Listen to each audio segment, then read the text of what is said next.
Hi, I'm Brian, or Fat Dad from Fat Dad's Wood Shop. Bending a piece of wood is probably not something the average beginner might realize they can do. Or they may think that it's something that's so advanced that it's only something that the very advanced can do. And both of those are actually wrong. There are 3 techniques that I know of for bending wood to the shape that you want it to be. And I'm going to show you how to do one of them. Now, there's a few basic principles when it comes to bending wood. Wet wood bends.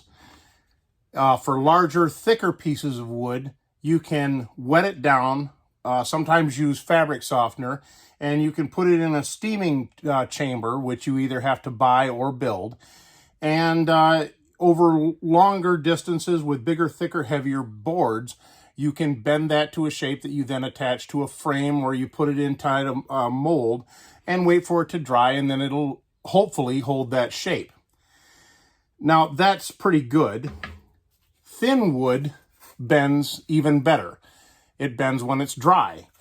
You can take layers of thin pieces called veneer, and you can stack them together in a mold, put glue in between the veneer, and the mold will hold it in the shape that you want it. And then when the glue dries, it will be in the shape that you want it to be.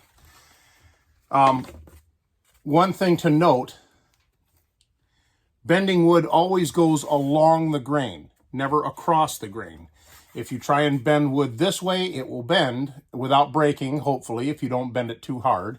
But if you try and bend wood this way, it will snap right in half, because wood is made up of long fibers connected together with lignins. The idea of bending and wetting it down is the wetting it down will soften those lignins and allow you to bend the wood a little bit better. Now, thin, wet wood bends the best of all, and that's how we get to kerf bending. A kerf is a cut made in a piece of wood by a saw. It is the slot that's removed from the wood that allows a space to appear when you run the saw through it. So what used to be in that slot is now sawdust. If you cut a series of kerfs along a certain area in a piece of wood that you want to bend, those kerfs can be pulled together.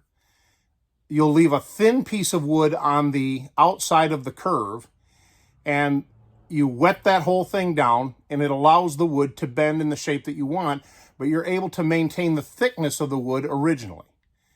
I'll show you with a project that I'm doing.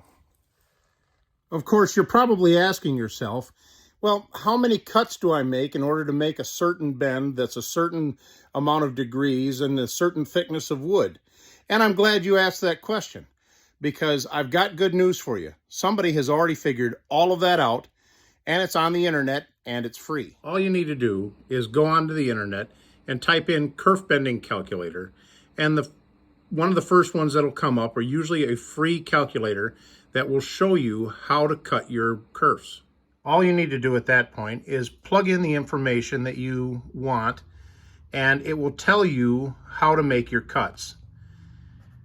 On the project that I'm working on, I'm doing a 2-inch radius curve, and it's going to be 180 degrees around, so it's almost going to meet itself.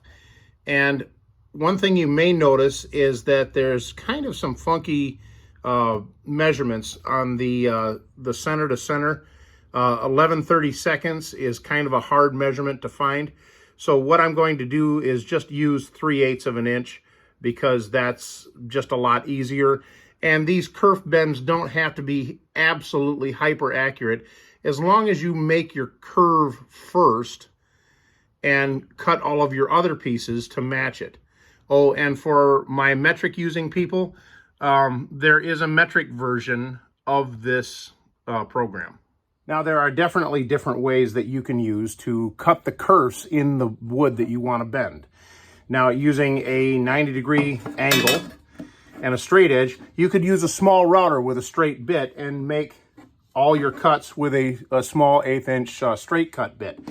Or you could do basically the same thing with a circular saw cut to the right depth. Another way to do it would be to use a sliding miter saw with a plunge stop, but my miter saw is neither sliding nor has a plunge stop, so I'm not going to be able to do that. So the method I'm going to use is a table saw. There are also lots of options when it comes to the material that you select in order to make your bend. You can use hardwood, softwood. My daughter plans to paint this project, so I am using plywood. Plywood has a special advantage that you can set the saw depth to the same as taking all these layers out and leaving the top layer for the outside of your bend.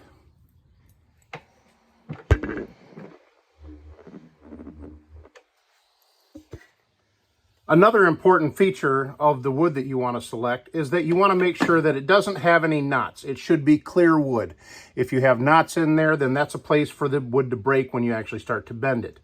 Another thing to consider is that you want to leave about 1/8 of an inch to a 1/16 to 1/8 of an inch of wood on the outside of your bend. And for the metric people, that's approximately 1 to 3 millimeters. Now, I'm going to make these, and they're going to be cross cuts, which means I'm going to use my miter gauge. But I want them to be in an accurate place, so that means I want to use my fence. And you probably already know that you're not supposed to use your fence and your miter gauge at the same time. So what I've rigged up is a stop block against my fence. I will place the piece up against my stop block. I'll hold it at the miter gauge, and I'll run it through the blade. And then the blade will not be touching the wood at the same time that the wood is touching the fence, which means that my wood won't get bound up against the fence while it's being cut and cause a chance for kickback or something other.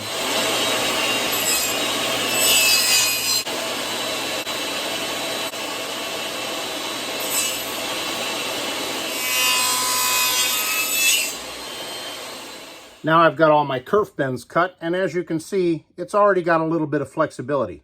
But we're going to add some water to make it even more flexible.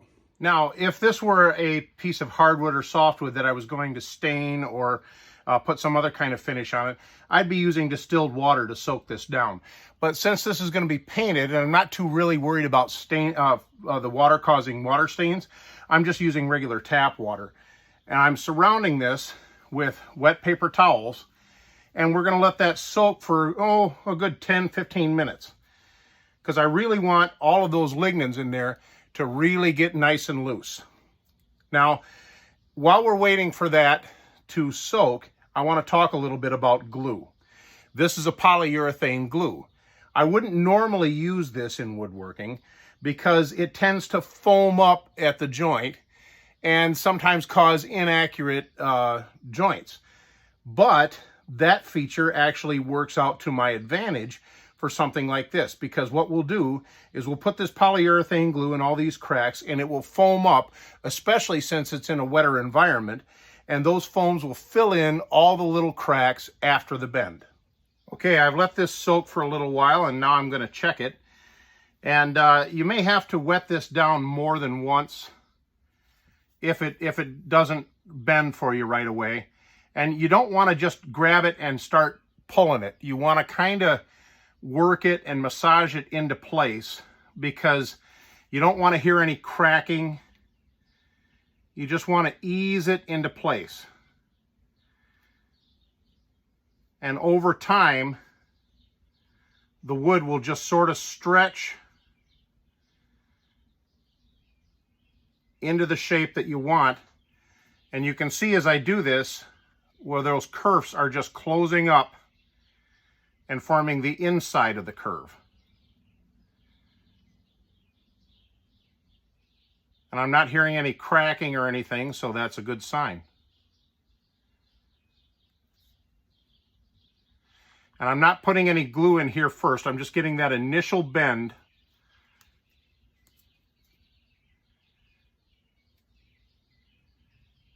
so that I know this isn't going to break. And just to let you know, sometimes these do break. And when that happens, you just got to make a new one.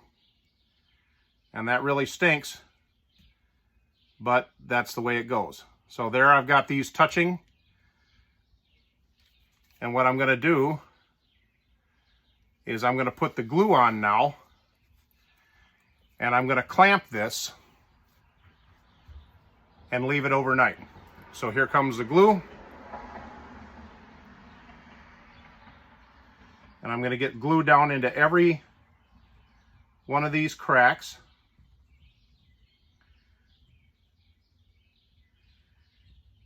And this stuff won't start foaming up right away, but it will start foaming up.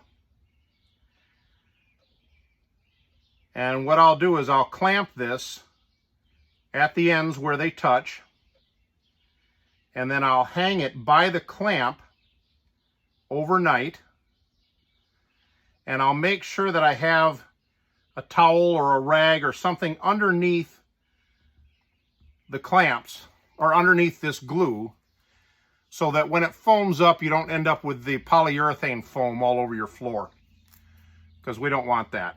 So the second time you bend this, it bends a whole lot easier. And you can breathe a little sigh of relief. I know I am. And here I'm going to put my clamp on here. Squeeze that down in that spot really good. And then I can hang that by the clamp, and then I'll have my bend. And that took a few more clamps that I had really planned on, but I've got it hanging there now. So we'll see you in the morning. And here we are the next morning, and that obviously foamed up a lot. And you can see why I said put a rag underneath it, because that would have been all over the floor. So I'm going to take this out of the clamps, and I'm going to scrape off that foam on the sides, and hit it with a little sandpaper to get it flat, and we'll put some plates on the side. As you can see here, a lot of this foam just peels off by hand, and then we'll do a little bit of scrape work to get the rest of that off. And there it is with the sides cleaned off, and that means it's time for a short montage on some non-kerf bending related stuff for this project until I get back to something that has to do with this bending.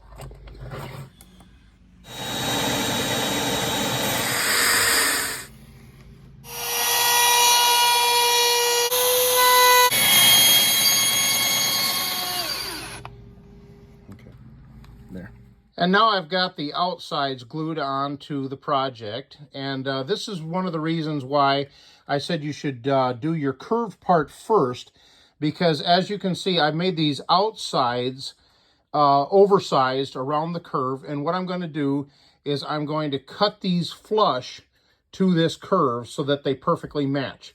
And there's different ways that I could do this. I could use a disc sander, or I could use a spindle sander, or something else, but what I'm going to use is a flush trim bit on my router table.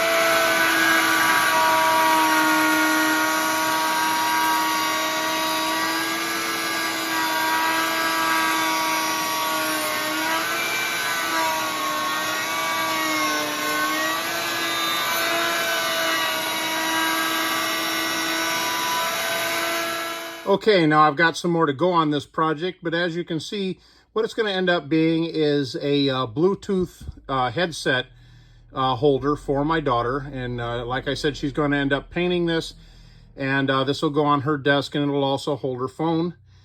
And so I will probably see you guys later. Although incidentally, I would like to wish all the fat dads out there a happy Father's Day.